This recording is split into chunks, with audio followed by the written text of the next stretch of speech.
दोस्तों, क्या आप जानते हैं कि अश्विनी नवरात्र में छिपा है जीवन में स्थिरता, धैर्य और शारीरिक मानसिक शुद्धि का रहस्य? आइए जानें। अश्विनी नवरात्र देवी दुर्गा के 9 रूपों की पूजा का पर्व है, जिसे नवदुर्गा कहते हैं। यह पर्व आत्मा की शुद्धि, भक्ति और शक्ति के लिए मनाया जाता है। अगर धार्मिक दृष्टि से देखें तो यह पर्व महिषासुर के वध और बुराई पर अच्छाई की जीत का प्रतीक है। आध्यात्मिक रूप से अगर हम जानें तो नवरात्रि के दौरान ध्यान साधना करने से क्या होता है, व्यक्ति को एक शक्ति, अपनी आत्मा का शक्ति प्राप्त होती है, अपने जीवन में संतुलन लाता है। अगर हम अपने वेदों की बात करें तो इसमें जो पहला नवरात्र होता है उसमें शैलपुत्री की पूजा की जाती है। देवी शैलपुत्री पृथ्वी तत्व का प्रतिनिधित्व करती है।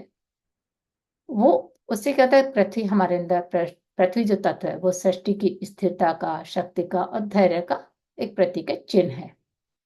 तो जब हम देवी शैलपुत्री की पूजा करते हैं तो उससे हमारे जीवन में धैर्य आती है, स्थिरता आती है, उसका आशीर्वाद हमें प्राप्त होता है।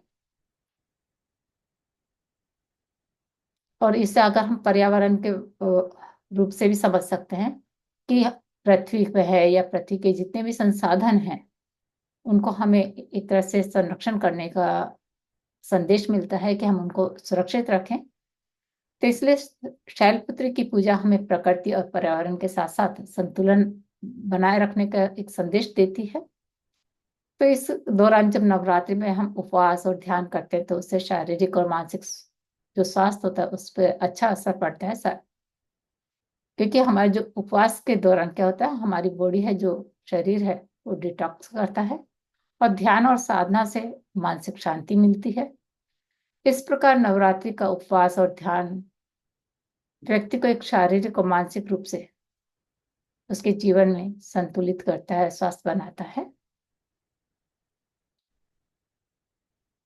अधिक जानकारी के लिए आप हमारे चैनल को सब्सक्राइब करें, लाइक एंड कमेंट्स करें। धन्यवाद। नमस्ते।